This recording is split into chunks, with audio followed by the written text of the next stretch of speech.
Bertemu lagi di iPodcast.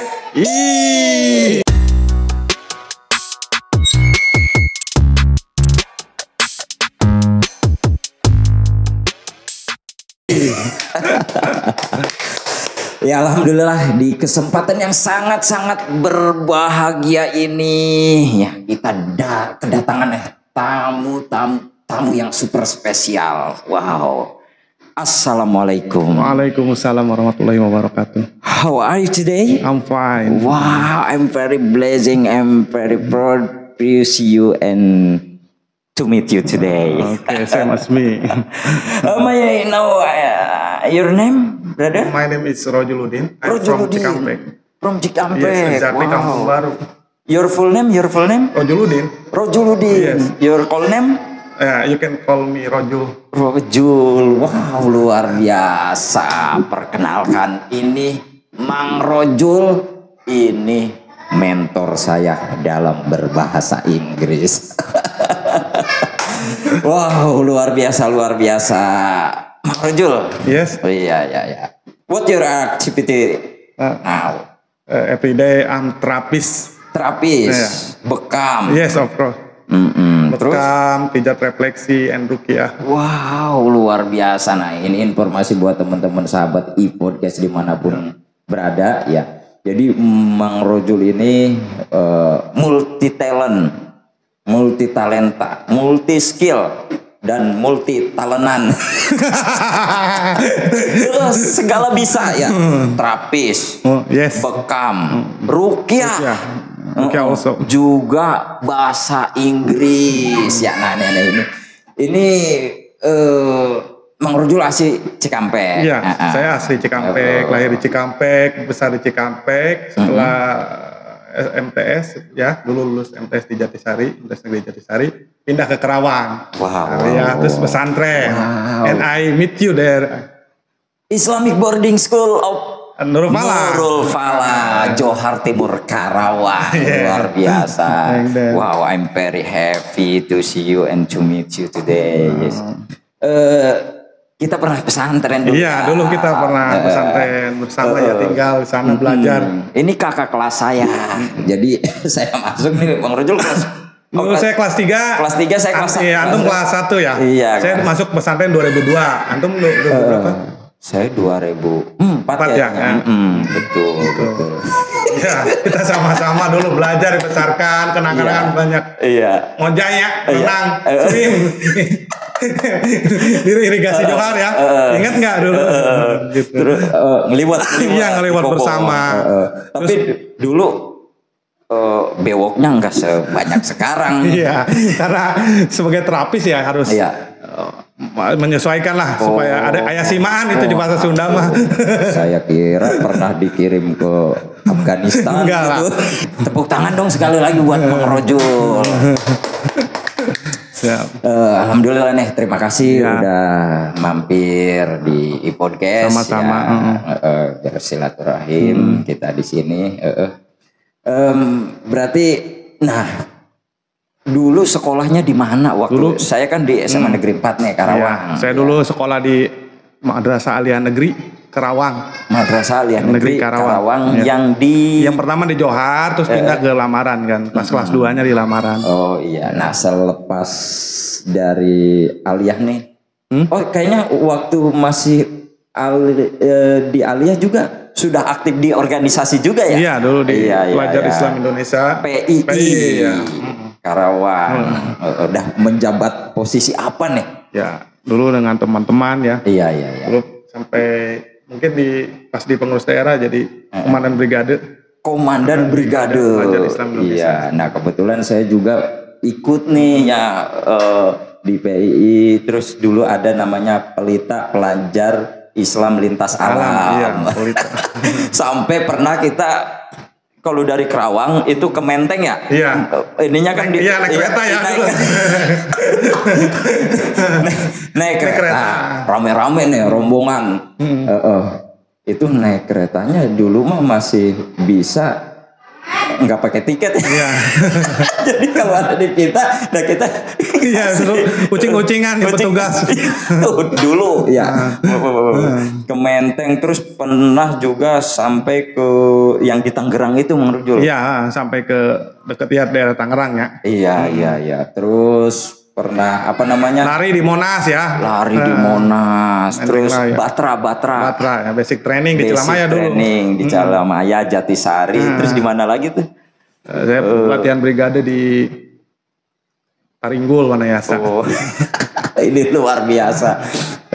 Jadi pengalaman kita juga di pesantren di Nurul Falah, udah itu bicara santri. Indah nih. Itu. Ya, bicara santri. Wah, udah paling indah. Histori, dokumentasi cerita jadi santri itu udah luar biasa ya. Ngajinya. Terus apalagi Mang Rujul? Ya, semuanya digembleng lah. Ya, semua digembleng. Supaya paham organisasi. Iya, organisasi juga ya. Kita ada selain pengajian yang emang rutinitas kita, juga ada apa tuh? Muhadoro. Terus itu pasidahan, latihan pasidahan ya. Iya, dulu masih ini ya, pasidah atau hadrol kalau sekarang. Terus apa tuh yang bedah buku yang debat-debat itu? Babul Masail.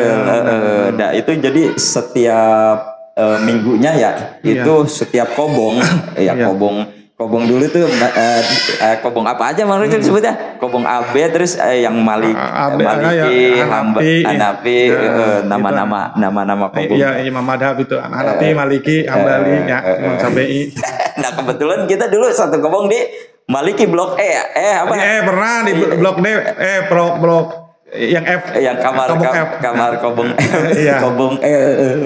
Nah, jadi itu setiap minggu ada muhadoro, terus yang bedah buku itu kita diajarkan bikin makalah, ya kan. Jadi ada pembahasan, selain pembahasan semua harus megang referensi, itu harus bikin juga makalah. Jadi kita ngetik dulu, kita nyari bahan. Nah, nanti baru nih di forum tuh di kita akan membahas tentang ini ya kan. Nah, itu di situ kita diajar berkomunikasi, diajar berpublic speaking, dan apa mengungkapkan pendapat, mungkin debating, tapi ini di ruang lingkupnya kajian ya. Gitu. Ih, luar biasa, tepuk tangan dong buat Nurul Falah. Ngeliwat Adrahi. Iya, Adrahi oleh-oleh itu. Membuat kenangan-kenangan saya nih semakin berasa dan kangen kembali gitu ke suasana masih santri. Iya. Terus kalau subuh paling susah dibangunin. Dia paling sulit bangun tuh subuh. Tapi memaksakan, dengan itu jadi terbiasa. Iya, terus ada seksi-seksi keamanan yang emang patrol juga ya. Apa namanya? Patrol tuh ronda gitu. Ronda ya ada. Jadi di dunia santri juga ada istilah ronda. Nah, itu nanti dia kebagian untuk selain menjaga keamanan pesantren juga ngebangunin teman-teman santri pada waktu subuh. Iya. Asik ya. Iya, luar biasa. Sampai sekarang. Ilmunya dapat, pengalaman hidupnya dapat, terus sosial di masyarakat pun dapat. Karena memang santri ini emang harus siap ketika ia terjun di masyarakat. Jadi nggak aneh, karena di pesantren inilah penggemblengan, penggodogan untuk bisa mandiri, mental yang kuat, karena kita dihadapkan dengan masyarakat yang notabene pemikirannya harus siap. Iya. Jadi kita nostalgia ya. Gitu. Karena lain ikan, lain kolam, lain airnya, lain pula ikannya, lain orang, lain kepala, lain pula hatinya. Jadi kalau di masyarakat ini kita dihadapi dengan pemikiran-pemikiran yang berbeda, ya dengan mungkin tingkat pendidikan yang berbeda, pengalaman yang berbeda ketika berargumentasi atau beda pendapat. Nah itu udah kuat mentalnya. Siap. Luar biasa. Kita ketemu lagi pas tahun berapa sih? Kita ketemu lagi tuh. Ketemu lagi pas saya ngoling Mang Rojul.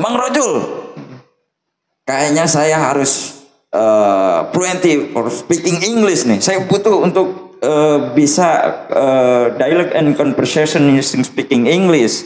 Nah, makanya saya And you came to Cikampek ya last time ya. Last time, Lately when you called me and you came visit to my at home. your home Cikampek. Terus sebelum itu, nah ini yang membuat Mang Rojul yang saya tahu dulu kita pesantren, ya kemudian kita terpisah karena saya bekerja, ya kerja karena emang di penempatannya di Jakarta waktu itu ya jauh. Nah, Mang Rojul ini keberadaannya kemana waktu itu? Udah lulus sekolah terus pesantren terus kan udah itu keluar terus melanjutkan sebentar di organisasi ya. Iya. Kan di Al Jihad. Setelah itu saya pulang ke Cikampek, dagang es.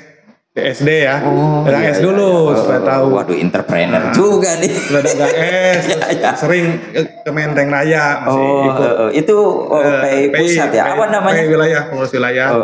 Kalau yang di Karawang itu apa? Kanwil? Pengurus daerah. Pengurus daerah. Terus dari itu terinspirasi lihat pusat ketika ada tamu dari Amerika seorang Syekh membahas tentang riba, otomatis kan dialog dengan saya itu harus pakai bahasa Inggris, membahas tentang riba, bahaya riba. Terus ini apa? Seminar? Ya, tamu undangan lah. Tamu undangan. Hadir ke Menteng Raya. Ke Menteng Raya. Dan akhirnya, itu menggunakan bahasa Inggris. Dari situ kan yang tidak bahasa Inggris, yang tidak bisa siapa? Termasuk saya. Saya lihat senior-senior saya bicara bahasa Inggris dengan lancar. Di situ saya sampai bahasanya speechless lah, kagum gitu. Kagum dengan teman-teman yang lancar bahasa Inggris. Akhirnya di situ dalam hati saya harus bisa seperti mereka gitu kan. Saya nanya di mana belajar bahasa Inggris supaya bisa. Akhirnya ada yang mengarahkan coba ke Pare Kediri, kampung Inggris. Pare Kediri, Jawa Timur ya? Jawa Timur. Nah, emang itu saya berjuang untuk ke sana itu 2 tahun ngumpulin dulu uang. Jadi nabung dulu di Pare. Setelah itu ya Allah menakdirkan 28 Juni. Saya ingat 28 Juni tahun 2010 hari Sabtu saya berangkat dari Cikampek. Dulu keretanya masih semeraut lah, di dalam kereta tuh banyak apa-apa masuk kan, belum seperti sekarang ketat. Saya memaksa diri sampai desak-desakan. Ongkosnya murah dulu cuma 35.000. Berhenti di Jombang. Nah gitu berhenti di Jombang, saya nanya dimudahkan orang-orang baik karena niatnya benar untuk belajar. Alhamdulillah nyampe Pare. Di Pare di situ saya tinggal karena 2 pilihan, kalau nggak di kos di pesantren ya, atau misalkan kursusnya ada campnya, asrama ya saya milihnya di pesantren. Karena kalau prinsip saya kalau nggak bisa Inggrisnya nggak bisa, nanti yang penting ngajinya bisa gitu. Ya, alhamdulillah Inggris bisa juga gitu. Alhamdulillah di sana dididik lah selama 6 bulan. Jadi motivasi utama nih, ya. Jadi pada saat ada bintang tamu narasumber lah ya dari Amerika itu langsung saya dari Amerika. Nah itu menggunakan bahasa Inggris sehingga ngelihat komunikasi teman-teman dengan bahasa Inggris luar biasa. Mantap. Sampai saya lihat ada seorang perempuan yang lancar banget di situ. Wah, kagum gitu ya. Saya harus bisa gitu. Dan alhamdulillah lah sedikit-sedikit alhamdulillah terwujud lah gitu. Luar biasa. Jadi niat yang kuat ya, sampai nabung, ngumpulin duit untuk pergi ke Pare Kediri. Emang pada saat itu emang harus terkumpul berapa? Maksudnya ada anggaran yang emang harus disiapkan apa? Yang pertama ya enggak, maksudnya ada biaya yang emang khusus agak besar atau yang penting Mang Rojul bisa untuk hidup di sana? Ya sebenarnya jelas di sana budgetnya berapa, cuma nanya ke yang udah pengalaman di sana ya. Posisi aman bawa bekal berapa kan gitu. Oh iya. Ya minimal katanya yang penting bisa survival gitu, bertahan hidup. Tapi jangan kosong-kosong amat lah bawa modalnya gitu. Ya saya harus di otak saya harus bisa bawa uang 2 juta lah supaya cukup itulah selama nanti di sana 6 bulan gitu. Ya alhamdulillah gitu. Tergantung sih, kalau misalkan dulu kan 2010 gitu. Kalau orang bawa 5 juta ya lebih mantap lagi kan gitu ibaratnya. Gimana kitanya itu? Iya. Alhamdulillah. Wow, luar Kita lah kenangan biasa. gitu. Setelah itu kan udah dari Kediri saya ke Surabaya di Sidoarjo, terus saya dapat istri orang sana. Sampai dapat jodoh. Nah, orang Sidoarjo dulu. Orang Sidoarjo. Nah, ini perlu diketahui juga oleh para e-podcast sekalian bahwasannya dulu waktu yang saya ke Kota Tua tuh yang terapi bahasa Inggris ya. Nah, kalau teman-teman e-podcast sering menyimak konten-konten saya yang bajunya ada ngomong bahasa Inggris ya. Nah, itu adalah baju kostum pada saat saya ya dan teman-teman waktu itu terapi bahasa Inggris dan mentor-mentornya dari mana Bang Rojul? Dari Pare semua. Dari Pare semua. Jadi itu Pare itu jadi kampung Inggris. Sampai dijuluki kampung Inggris. Apa nih? Dalam satu kampung itu mereka itu kan kampung Inggris, sebenarnya bukan Inggris aja sebetulnya kampung bahasa ya ada. Soalnya ada khusus bahasa Arab. Oh gitu. Karena emang ada pesantren juga ya. Cuman emang mayoritas bahasa Inggris itu. Tapi mau belajar bahasa Arab ada, mau belajar bahasa Jepang ya ada gitu. Cuman nggak sebanyak belajar bahasa Inggris. Gitu. Nah itu dalam sampai dikenal kampung Inggris, apakah masyarakat sekitar pun emang dialog conversation everyday? Sebenarnya bahasanya mereka itu bahasa Jawa, cuma mereka memahami lah untuk ngomong Inggris. Karena memang mereka berani, karena setelah dididik untuk ngomong Inggris, ke tamu yang baru datang mereka berani untuk ngomong Inggris gitu. Ya karena bahasa Inggris sebenarnya tidak sulit untuk speaking ya. Ini kasih trik rumus yang gitu nih untuk bisa berbahasa Inggris. Yang pertama harus apa? Pertama kita harus percaya diri, confident ya. Ketika kita telah menghafal vocabulary gitu, kosakata, dan gitu mulai dipraktekkan. Jangan pernah takut, jangan pernah berpikir, aduh gimana kalau salah nggak apa, ngomong aja gitu. Jadi seperti kita dulu baik ngomong bahasa Sunda, bahasa Indonesia kan, mama, mimi, mama, gitu kan. Jadi ngomong walaupun grammar salah. Jadi sebelum bisa menulis itu yang pertama bahasa dulu. Iya. Ya, maksudnya memorize pokok dulu langsung diucapkan. Seperti misalkan saya mau minum, saya ingin minum kan, I want to drink. Saya minum susu, I drink milk gitu kan. Satu hari berapa pokep itu target? Ya, terserah buat kan setiap orang beda-beda hafalannya ya. Yang jelas kalau pengen cepat minimal ya 5, jangan banyak-banyak 5 kosakata. Tapi memorize harus mendarah daging. Iya, dengan semangat yang benar-benar. Jadi ucapkan. Terus harus hafal dulu tentang subjek ada berapa kan. Subjek itu yang penting kan, seperti saya, kamu, you, kan, mereka, Dewi, gitu kan, si he, it, kan, nah gitu aplikasikan dimasukkan ke rumus kata kerja gitu kan, misalkan I eat rice, saya makan nasi, terus saya ngomong, jangan malu, gak apa-apa mau dihina lu, lagi sudah harjun tempe kayak ngomong Inggris, don't care gitu, jangan peduli, gitu, yang penting kita ngomong aja, nanti lama-lama terbiasa. Nanti untuk penyempurnaan tentang grammarnya benar salahnya gampang nanti. Gitu. Yang penting are you understand enough? Iya. Gitu. Untuk bahasa ya cuman emang untuk grammar nulis itu harus benar grammarnya, harus kita harus menguasai tenses yang 16 itu kan. Itu gampang. Yang penting jelas kita berani dulu aja lah untuk mengeluarkan kosakata yang ada di otak gitu. Iya. Jangan pernah takut gitu. Walaupun ngomong Inggrisnya logat Sunda, yang penting mah Inggris gitu. Padahal dulu waktu kita pesantren ada nih teman kita yang dia bahasa Inggrisnya sudah ya bisa dikatakan paling gacor lah ya waktu siapa itu Marjo? Ya itu Mr. Hardy. Mr. Suhardi. Halo Mr. Suhardi. Halo Mr. Suhardi. Ini termasuk guru saya juga lah ibaratnya teman, tapi ya kita sering mulai dari awal tuh itu dari Mr. Suhardi, iya, luar biasa. Cuma waktu itu belum strike kan, belum tersentuh. Padahal waktu itu saya Asep Cilok tuh, itu berdua-dua saya belajar. Sampai saya pusing untuk mengerti Inggris itu. Jadi pada saat itu belum tergugah hati gimana untuk gitu cara baca tulisannya, dibaca take gitu kan, dibaca it. Ternyata pas di Pare itu diajarkan oleh senior sebelum kursusan, karena saya tinggal di pesantren diajarkan ini. Nah ini beli kamusnya Oxford, jadi ada cara bacanya. Di situ mulai sedikit-sedikit gitu. Jadi memberanikan diri. Alhamdulillah kan beberapa kali belajar terus mulai masuk kursus di Pare bisa lulus gitu. Ikut tes di Borobudur kan. Langsung sama foreigner ya, langsung sana.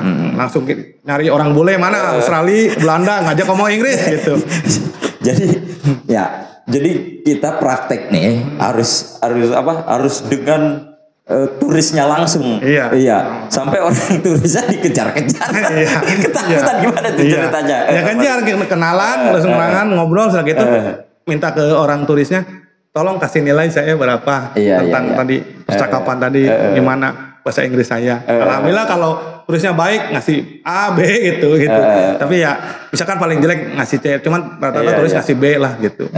Jadi yang diterapkan pada saat terapi ngomong Inggris yang di Kota Tua pun ya memang karena pembelajarannya dari Pare ya. Jadi mereka pun menerapkan seperti itu. Jadi kita udah dibikin kelompok, tim, kemudian cari turis yang ada di sini.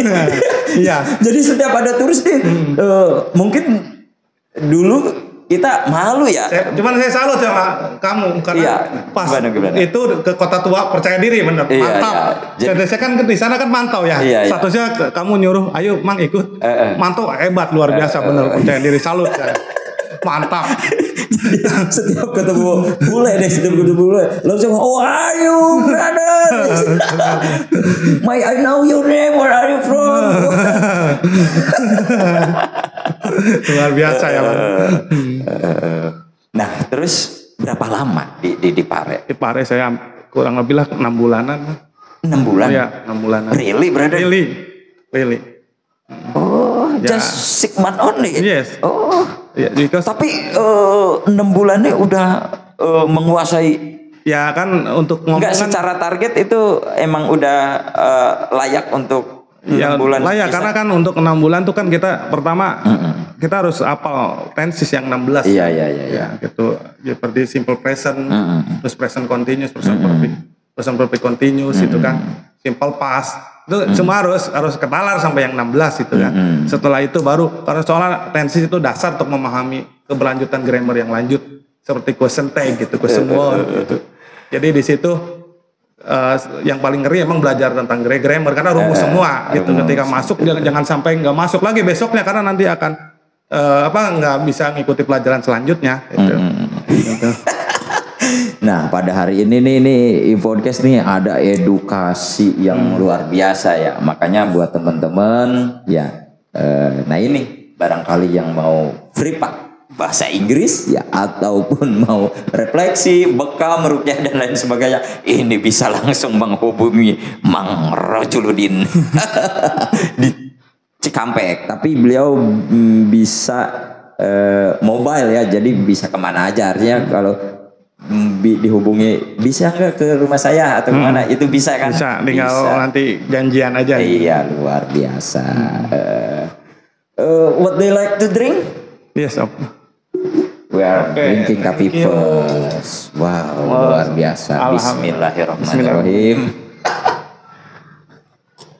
Wow, delicious. Nice, delicious. Nice. Black coffee. Oh.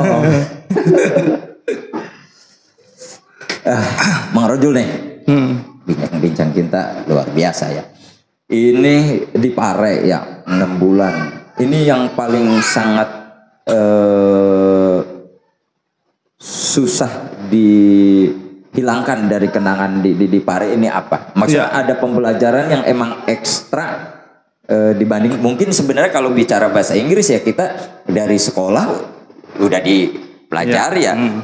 Mungkin sanawiyah dulu ya. Iya, Sanawiyah, aliyah juga dipelajari. Mungkin bahkan sekarang SD elementary school ya. Udah. Ya cara belajarnya gitu, berbeda gitu. Teknik-teknik. Iya karena kita tahu lah dulu waktu SD SMP dianggap bahasa Inggris itu mengerikan ya. Iya. Sulit antara tulisan asli dengan cara ngomong. Ternyata di Pare itu dipermudah, mudah gitu. Iya. Diajarkan tata cara. Ya Inggris yang mudah tuh gini gitu. Gini gitu kan. English is easy kan gitu.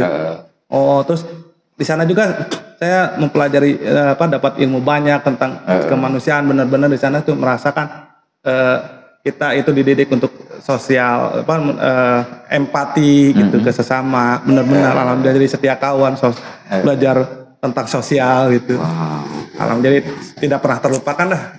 Dan yang mungkin yang terlebih dibandingkan mungkin kalau sekolah kita bertemu dengan pelajaran bahasa Inggris mungkin hanya ketika ada pembelajaran atau mata pelajaran tersebut aja ya. Tapi kalau di sono praktis langsung. Iya, langsung. Ya, pokoknya everyday. Iya. Ngomong. Iya, jangan takut salah. Because English is not our mother language itu. Karena bahasa Inggris bukan bahasa ibu kita. Jadi kalau kita salah nggak apa-apa gitu. Kita nanti cuman nanti kan kita terus belajar, nanti benar-benar ada yang membetulkan kan gitu. Nah, jadi pede aja, percaya diri lah. Makanya nggak usah malu ya. Jangan malu untuk kita berbahasa Inggris, apalagi untuk pembelajaran ya. Jangan malu untuk gila, ya enggak? Iya. Mungkin tadi bilang ada temen yang lo makan sama tempe, tahu tempe aja so Inggris ya kan? Iya. Padahal untuk kita bisa fluent ya English ya harus dengan mempraktikkan ya. Iya, kalau tidak praktek ya nanti kita nggak akan bisa gitu. Prakteknya pede gitu, percaya diri. Percuma ngapal, misalnya ngapal nih vocab ini hanya sekedar ngapal pun nggak cukup ya. Jadi harus dipraktekkan. Jadi ngomong sampai tuh vocab tuh mendarah daging ya. Jadi ketika kita mencari atau mempelajari menghafal vocab tersebut, ya udah jadi udah dikeluar kepala. Contoh misalnya Bismillahirrohmanirrohim misal ini. Jadi udah Bismillahirrohim dulu apa Rahman dulu, udah nggak lagi mencari. Nah itu yang fungsinya mempraktekkan itu ya harus. Ya kita harus. Iya. Ketika sering dipraktekkan yang ngomong ya. Nah itu. Jadi nanti without thinking gitu ya, tanpa berpikir. Ketika ada orang boleh nanya, ya kan ke kamu kan. Mr. Irwan, ya kan, where do you come from? Kan kamu langsung ngomong, misalkan I come from Batu Jaya kan, langsung kan, ngomongnya langsung tektok kan, ngobrol jadi indah tanpa makanya bener-bener diasah ya, diasah. Ayo. Ya buat komunitas gitu. Jadi jangan dulu pakai bahasa daerah masing-masing ketika dalam komunitasnya Inggrisnya terus digenjot gitu. Jadi terus ngomong Inggris sampai benar-benar poho, cek bahasa Sunda poho, sampeuteun naon bahasa Sundana gitu kan. Gitu ya. Misalkan sampai lupa yuk. Itu naon gitu kan.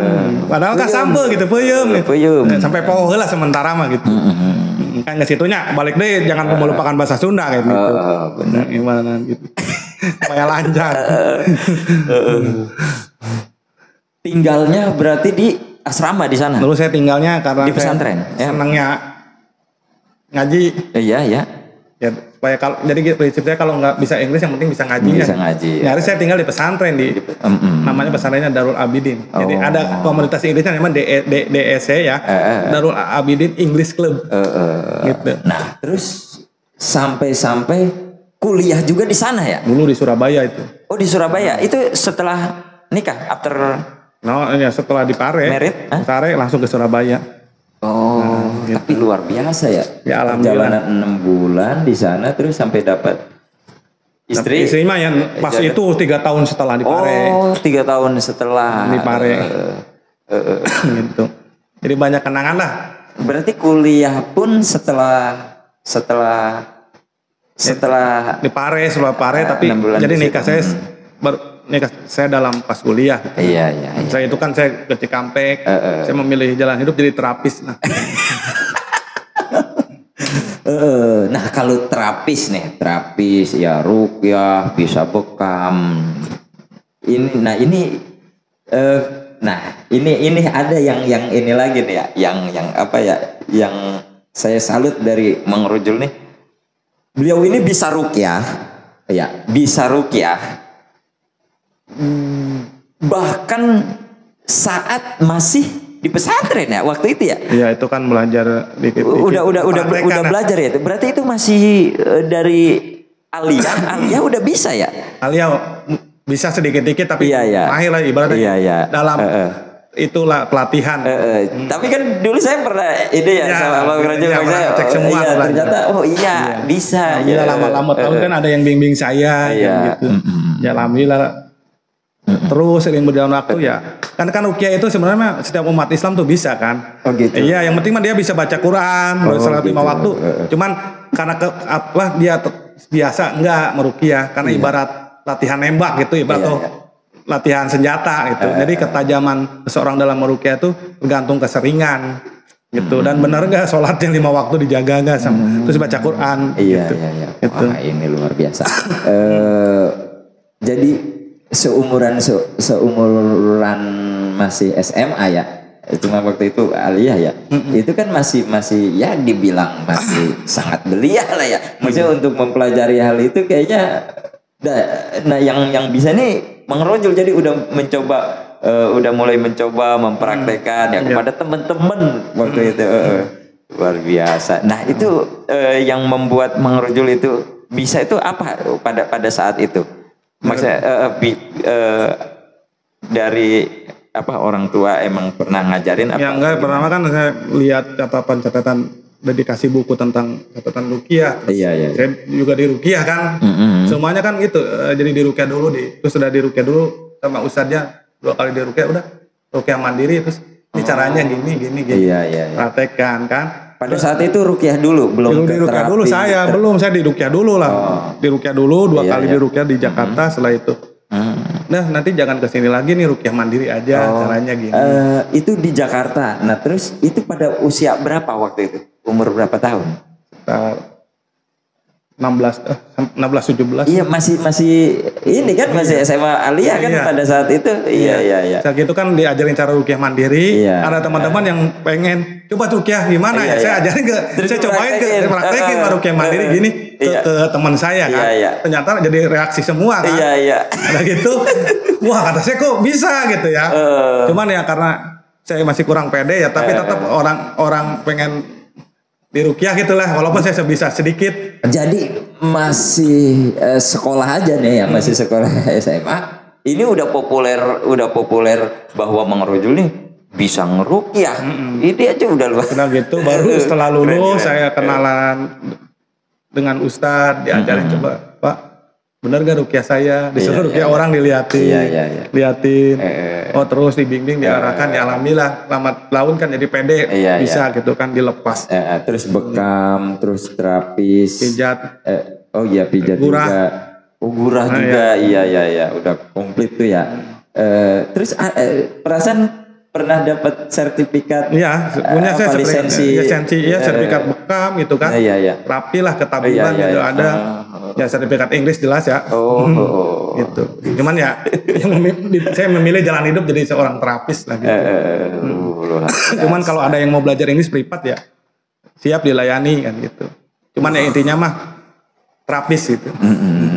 Iya, luar biasa. Nah motivasinya apa nih dari maksudnya untuk menjadi tabib atau orang yang sering menyembuhkan? Ya, pertama mah karena mungkin dorongan dari hati saya. Iya.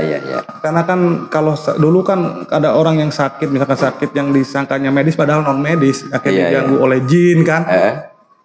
Kasihan berobat takutnya salah, mengambil pengobatan salah lah kita ya. Saya berdoa kepada Allah, ya Allah, saya ingin bisa untuk nolong orang-orang yang kena penyakit non medis gitu ya, supaya bisa di kampung saya gitu. Mereka nggak jauh-jauh gitu. Bukan niat karena ingin dapat amplop enggak. Dulu karena ingin nolong benar-benar. Kasihan gitu karena kalau mereka sakit terus salah berobat Kan banyak yang memanfaatkan ya. Apalah dengan alasan maharnya tinggi atau apa gitu. Saya disitulah tersentuh hati saya untuk nolong orang gitu. Ya, supaya mereka itu mudah-mudahan sembuh gitu dengan izin Allah, dimudahkan saya bisa gitu kan gitu. Subhanallah, luar biasa, mulia sekali ini dari Allah menakdirkan mengabulkan doa saya gitu. Amin, berkah ya. Alhamdulillah hampir jalan sekitar 20 tahun berarti saya di terapis ya. Walaupun kan sempat tidak aktif karena belajar Inggris apa. Ya mulai konsisten istiqomahnya mah dari 2014 lah sampai sekarang berarti 10 tahun. 10 tahun. Jadi terapis benar-benar fokus jadi terapis ya. Gitu. Iya. Aduh. Luar biasa ya, sekali lagi tepuk tangan dong buat Rojul. Drinking enggak Pipus? Oke.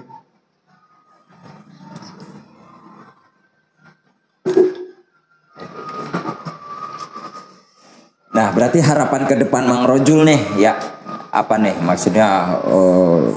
Bicara ngaji kita pernah pesantren, bisa ruqyah, bisa ngobatin orang ya, terapis dan lain sebagainya. Inggris juga punya, kuliah juga kelar beres. Harapan saya ke depan ya, mudah-mudahan saya punya rumah yang ada halamannya untuk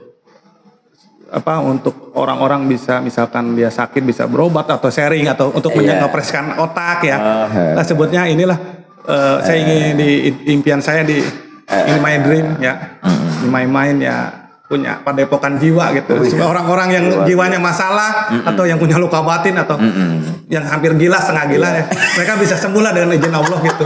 Datang ke tempat saya gitu. Benar nggak gitu? Gitu. Insya Allah mudah-mudahan gitu terwujud gitu. Jadi selain luka atau penyakit yang sifatnya fisik ya juga luka-luka batin ya gitu. Yang mudah-mudahan jadi saya punya tempat yang luas halamannya, mereka bisa ngepres lagi otaknya dan hatinya gitu untuk semangat lagi menjalani hidup gitu. Luar biasa sekali. Mang Rojul luar biasa ya, terima kasih udah datang ke iPodcast ya. Terima kasih juga ini kita udah bisa bersilaturahim kembali nih datang ke iPodcast juga berbagi kisah hidupnya, pengalaman hidupnya ya di iPodcast ini ya. Jangan kapok. Siap. Ya pokoknya we are drinking coffee every meet with you. Oke. Mang Rojul, berarti sekarang aktivitas terapi. Iya. Nah, informasikan dong kepada para sahabat iPodcast ya, tempat, lokasi, di mana. Oke. Buat semuanya yang ingin diterapi pijat, bekam atau ada masalah gangguan kejiwaan atau gangguan masalah problem kesehatan yang disebabkan oleh hal gaib, ya mungkin insya Allah bisa dibantu dengan ruqyah syariah. Ya silakan. Ya saya asli Cikampek, tapi janjian dulu WA lah gitu. Langsung nomor HP saya ya. Nanti bisa nanti nulis di kolom komentar. Oke. Nanti hubungi aja Mr. Irwansyah. Ya siap. Thank you so much for your time, brother. Oke, terima kasih. Ya. iPodcast. Iya.